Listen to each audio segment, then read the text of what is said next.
आज अपन देखेंगे फिक्सेशन के बारे में देखेंगे। पिछला लेक्चर था अपना हिस्टोलॉजी के कुछ मेन टॉपिक के रिलेटेड, जो भी था अपने प्रोसेसिंग वगैरह जो भी होता है टिश्यू को लेकर, उसके रिलेटेड पिछला लेक्चर था अपना।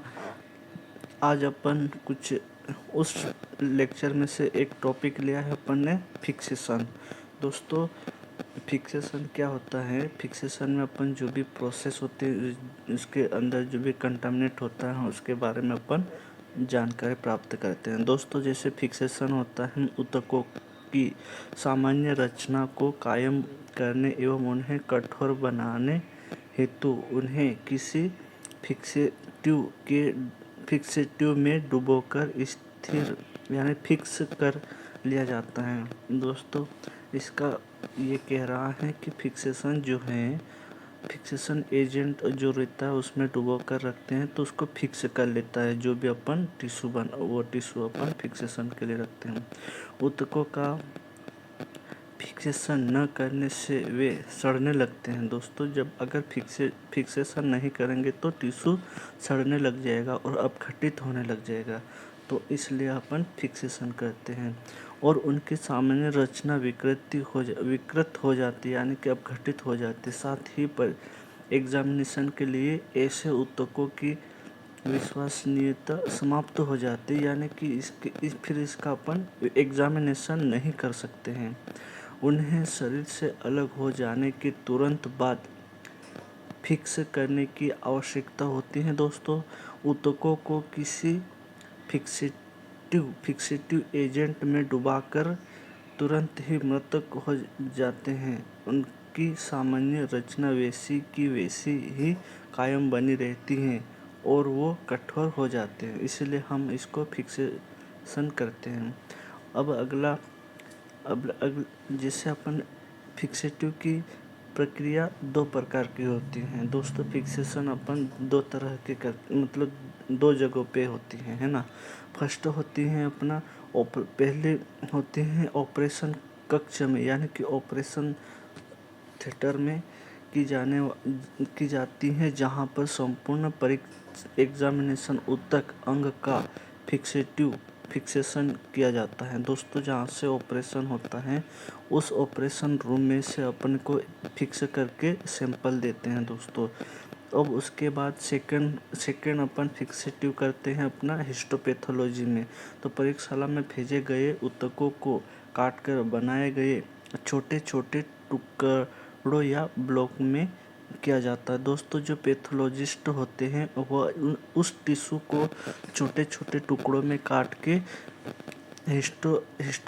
हिस्टोलैब टेक्नीशियन को देते हैं। दोस्तों, आमतौर पर फिक्सेटिव के रूप में 10% फॉर्मेलिन का उपयोग किया जाता है। दोस्तों, ये 10% फॉर्मेलिन का उपयोग किया जाता है। ये अपने कॉम्पिटिटिव एग्ज़ाम में पूछे जाते हैं कि फिक्सेटिव में हम कितने परसेंट का फॉर्मेलिन यूज़ करते हैं, तो 10% यूज़ करते हैं। अगर ये 10% फॉर्मेलिन न लिखा हुआ होकर अगर 10% बफर फॉर्मेलिन अगर लिखा है तो वो करेक्ट ऑप्शन रहेगा। दोस्तों, तो याद रखना, अगर 10% फॉर्मेलिन ओनली लिखा हुआ है तो ये सही है। अगर बफर मतलब 10% बफर फॉर्मेलिन लिखा हो तो फिर वो अपना सही है। इस तरह अपन इसका यूज़ करते हैं। यह अच्छी तरह से ऊतकों में प्रवेश कर जाती हैं, है ना दोस्तों। 10% जो फॉर्मेलिन रहता है वो अच्छी तरह ऊतकों में प्रवेश कर जाती हैं। ऊतक यानी कि टिश्यू दोस्तों।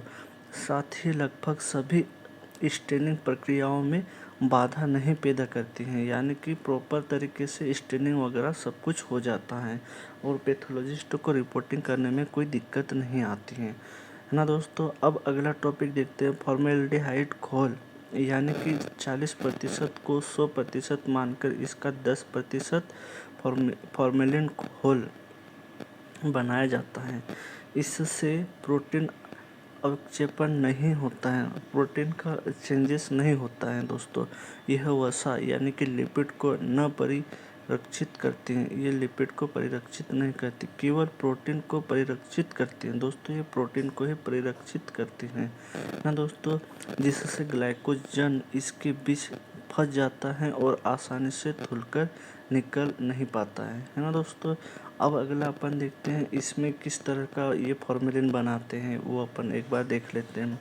फॉर्मेलिन का निर्माण यह ना स्थिरीकरण यानी कि फॉर्मेलिन, व्यावसायिक फॉर्मेलिन है ना दोस्तों। तो 10% फॉर्मेलिन बनाना है तो अपन को जो फॉर्मेलिन है पूर्ण शक्ति वाला यानी कि पूर्ण शुद्ध फॉर्मेलिन 100 ml लेंगे।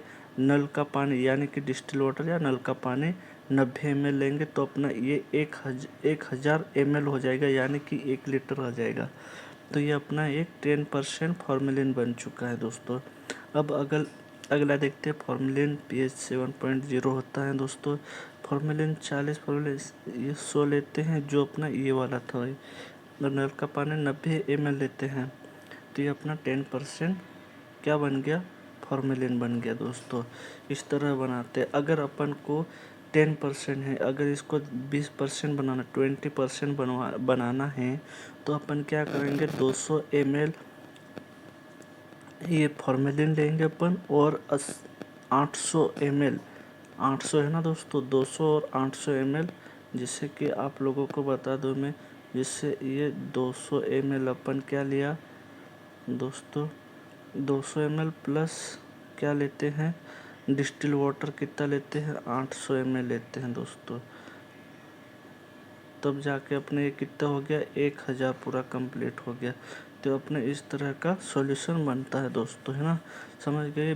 ये अपना 20% सॉल्यूशन बन गया इस तरह का। तो दोस्तों अब अगला देखते हैं अपन, आगे देखते हैं मैग्नीशियम का कार्बोनेट या कैल्शियम कार्बोनेट अधिक मात्रा में इसे पहले भांति हिलाकर मिला दे, तत्पश्चात फिर कई घंटों के लिए रख दे। इसके बाद ऊपर के साफ द्रव को चट से अलग कर ले, यानी कि छान लेना है ना दोस्तों, छान लेना है अपन को। उसके बाद हाँ इस तरह अपन देखते हैं दोस्तों। उसके बाद इसका प्रयोग न्यूरल या नर्वस उत्तक परीक्षक के लिए उत्तम है, प्रोजन सिस्टम वगैरह। अब इस स्पेशल फिक्सेटिव दोस्तों, स्पेशल फिक्सेटिव के बारे में देखते हैं। विशिष्ट कोशिकाएं विवरण जानने के लिए स्टेनिंग करने हेतु कार्बोहाइड्रेटों के लिए विशेष फिक्सेटिव की आवश्यकता होती है दोस्तों। होते हैं यदि ऊतक पहले फॉर्मेलिन में स्थिर हो चुका है तो इसके लिए ऊतकों को पहले क्षणिक देर के लिए जल से धोकर उसके बाद उसे 70% यानी 70% अल्कोहल में रखकर फॉर्मेलिन को निकाल दिया जाता है। इसके पश्चात निम्नलिखित विशेष फिक्सेटिव में से किसी एक के द्वारा दूसरी बार फिक्सेटिव कर दिया जाता है लेबोरेटरी में दोस्तों। ना विशेष उद्देश्यों के लिए अन्य दूसरे फिक्सेटिव सॉल्यूशन जैसे कि जिंकर्स फ्लूइड्स हेलिस फ्लूइड्स और वाइन्स का फ्लूइड्स तथा लुगल्स फ्लूइड भी ये अपना जो ये वाला है ना दोस्तों, ये अपने ये सॉल्यूशन है अपना जो अपन यूज़ करते हैं वो है दोस्तों। तो अब अगला अपन देखते हैं दोस्तों, अगला अपन देखते हैं जैसे ये अपना आ गया है जेंकर फ्लूइड है ना, तो जेंकर फ्लूइड के बारे में अब देखते हैं दोस्तों। जेंकर फ्लूइड का मतलब ये होता है कि जिसे अपन देखते हैं जेंकर फ्लूइड है ना, तो सामान्य रूप से इस घोल का उपयोग द्वितीयक फिक्सेटिव के रूप में प्रयुक्त होता है। इस विधि द्वारा फिक्स किए गए ऊतक बहुत सी तकनीकी से ठीक प्रकार से स्टेनिंग हो जाते हैं, है ना दोस्तों। इस फिक्सेटिव से केंद्र को यानी कि न्यूक्लियस एवं कनेक्टिव टिश्यू तंतुओं का स्टेनिंग बहुत अच्छी तरह से होता है दोस्तों। इसमें याद रखना ये ऐसी चीज़ें पूछी जाती हैं जैसे न्यूक्लियस का होता है और इसे क्या बोल रहे हैं कनेक्टिव टिश्यू के बारे में भी बोल रहा है दोस्तों। तो कनेक्टिव टिश्यू अच्छी तरह से स्टेनिंग हो जाता है हाँ दोस्तों। उसके बाद अपन देखते हैं जेंकर खोल को निम्न प्रकार से बनाया जाता है। ये जेंकर खोल के बारे में कुछ चीज़ें देख लेते हैं दोस्तों। मर्क्यूरी क्लोराइड 50 ग्राम लेते हैं, पोटेशियम डाइक्रोमेट 25 ग्राम लेते हैं और सोडियम सल्फेट 10 ग्राम और डिस्टिल वाटर 1000 ml लेते हैं दोस्तों। इस तरह से इसको मिक्स करके हम ये सॉल्यूशन बनाते हैं। इस घटकों को हल्का हल्का गर्म करके अथवा कमरे के तापमान पर चलाते हुए जल में खोल ले है ना। इसको मतलब बनाते टाइम खोलते मतलब जैसे एक बीकर है मैं उसमें अपन पानी ले लिया और उसमें ये सब मिला के फिर इसको मिक्स कर एक रॉड से इसको हल्के हल्के से मिक्स करते रहो, ऐसा बोल रहे हैं दोस्तों। इसे मिक्स कर ग्लिसरॉल एसिड को मिलाएं। अब दोस्तों आगे देखते हैं मर्क्यूरी क्लोराइड की अवभेदक क्षमता कम होती है, साथ ही यह ऊतक में सिकुड़न पैदा करता है। इससे ऊतक में काले रंग का अवक्षेप भी दिखता है। एल्कोहल आयोडीन खोल की सहायता से निकालते हैं। ऊतक का स्टेनिंग काफ़ी चमकीला होता है। प्रयोग से पूर्व इसमें 5 ml glycerol aldehyde glycerol acidic acid मिलाया जाता है। इसके बाद उपरंत पिंड को नल के पानी से फले भांति धो देते हैं। 3% सोडियम थायोसल्फेट घोल में 3 मिनट रखकर बहते पानी में 2 से 3 मिनट धोते हैं है ना दोस्तों। ये इस तरह का। अब ये हेलिस फ्लूइड के बारे में देख लेते हैं है ना दोस्तों। हेलिस फ्लूइड के बारे में देख लेते हैं अपन। तो दोस्तों इसमें जैसे कि हेलिस फ्लूइड है अपना, तो इसके ऊतक का फिक्सेशन करने के पश्चात कोशिका का और अधिक विस्तृत विवरण प्राप्त होता है दोस्तों। जो सेल होते हैं उसका अधिक इसकी जानकारी अपन को प्राप्त एग्जामिनेशन अधिक प्राप्त होती है। इसको निम्न प्रकार से तैयार किया जाता है दोस्तों। मर्क्यूरी क्लोराइड 5 ग्राम लेते हैं ना दोस्तों, 5 ग्राम लिया और पोटेशियम डाइक्रोमेट 5 ग्राम लिया और सोडियम सल्फेट 10 ग्राम लिया और डिस्टिल वाटर 1000 ml लिया दोस्तों। तो ये अपना 1 लीटर का ये पाउडर वो बन गया अपना हेलिस फ्लूइड बन गया है ना दोस्तों। तो इस तरह से बनाते हैं अपन। और उसके बाद इस घोल को बनाकर रख लिया जाता है और प्रयोग में लाने से पूर्व ठीक पहले 95 ml घोल में 5 ml फॉर्मेलिन को मिलाया जाता है दोस्तों। ये बोल रहा है कि 5 जो ये अपना घोल बनाया था उसमें से 5 ml अपन निकालेंगे तो 5 ml क्या मिला देंगे, फॉर्मेलिन मिला लेंगे है ना दोस्तों, ये वाला ठीक है। उसके बाद अपन जैसे याद रखें इसमें तथा जेंकर के घोल में सबसे बड़ी खराबी यह होती है कि इनसे स्थिरीकरण करने के पश्चात पीले स्टेनिंग डाइक्रोमेट को दूर करने के लिए स्लाइड को बहते पानी में रात भर धोना पड़ता है दोस्तों। इसको क्या है ये सब प्रोसेस को फिर थोड़ा ज़्यादा वो कर देता है स्टेनिंग, तो इसको रात भर धोना पड़ता है फिर इसको। अब अपन देखते हैं अगला टॉपिक देखते हैं जैसे ये बॉइंग फ्लूइड के बारे में देख लेते हैं ना दोस्तों। तो इस घोल का उपयोग सामान्य कार्यों के लिए तथा रक्तक्षेप यानी कि लिम्फोइड ऊतकों के लिए अध्ययन के लिए प्रयोग किया जाता है दोस्तों। तो ये जो अपने नसें वगैरह होती हैं उसके रिलेटेड का बोल रहा है, रक्तोत्पादक है ना लिम्फोइड ऊतक जैसे। तो इसका अपन किस तरह बनाते हैं, संतपिक्रिक एसिड घोल 75 ml लेते हैं और 40% फॉर्मेलिन 25 ml लेते हैं और ग्लिसरॉल एसिडिक एसिड 5 ml लेते हैं दोस्तों। पिक्रिक एसिड यद्यपि कई परीक्षकों में प्रयोग किया जाता है पिक्रिक एसिड। दोस्तों पिक्रिक एसिड याद रखना, ये छोटे मोटे एग्जामों में पूछा जाता है, जिससे अपने लैब टेक्नीशियन के जो भी व्यापम की एग्ज़ाम होती है उसमें। पर इसका जलीय भंडारण करना चाहिए, क्योंकि यह विस्फोटक प्रकृति का होता है। इसके परिरक्षक उत्तक पीला रंग ले लेते हैं, जो कि 50 से 70% अल्कोहल से धोकर निकाला जा सकता है। यह ग्लाइकोजन को भांति परिरक्षित रखता है, यानी कि प्रोटीन को अच्छे से मतलब फिक्स करके रखता है। उत्तक यानी कि उत्तक का जो टुकड़ा होता है ब्लॉक, उसको अगली क्रिया के लिए सीधे 80% अल्कोहल में डुबा देना चाहिए, है ना दोस्तों। फिर अगला अपना आता है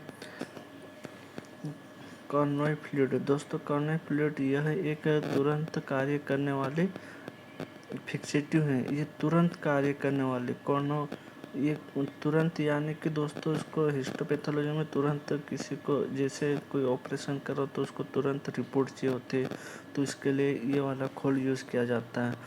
यह कोशिकीय यानी यह सेल्स एग्जामिनेशन के लिए उत्तक के नमूने तथा उत्तक के छोटे छोटे टुकड़ों जैसे कि बायोप्सी के लिए अधिक उपयुक्त रहता है। दोस्तों इसको किस तरह बनाते हैं, एब्सोल्यूट एल्कोहल 60% लेते हैं और क्लोरोफॉर्म 30 ml लेते हैं और ग्लिसरिक एसिडिक एसिड 10 ml लेते हैं। दोस्तों इसका मेन टॉपिक देखते हैं अपन। इस फिक्सेटिव से उत्तकों को कमरे के तापमान पर 1 से 3 घंटे तक स्थिर रखते हैं ना दोस्तों, ये याद रखना अपने का टॉपिक।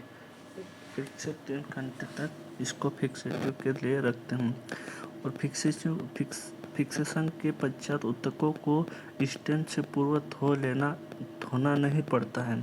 जो ये वाला अपन यूज़ करते हैं ना, तो अपन को धोना नहीं पड़ता है। इस घोल से त्वरित परीक्षण किया जाता है। इस घोल से त्वरित परीक्षण किया मतलब तत्काल परीक्षण किया जाता है। उत्तक जो टिश्यू जो ब्लॉक बनाते हैं वो 5 घंटे में ही पैराफिन क्रिया के लिए उपयुक्त हो जाते हैं। मतलब 5 घंटे में ये तैयार हो जाता है ब्लॉक बनाने में।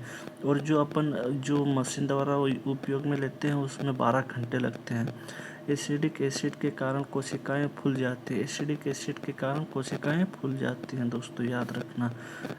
और यह कार्बोहाइड्रेट तथा वसा को परिरक्षित नहीं करता है। जो ये घोल यूज़ कर रहे हैं, ये घोल अपना जो यूज कर रहे हैं ना कॉन्वे फ्लूइड, ये कार्बोहाइड्रेट और वसा का परिरक्षित यानी कि रक्षा नहीं करता है, पर न्यूक्लियस का इससे अद्वितीय परीक्षण होता है।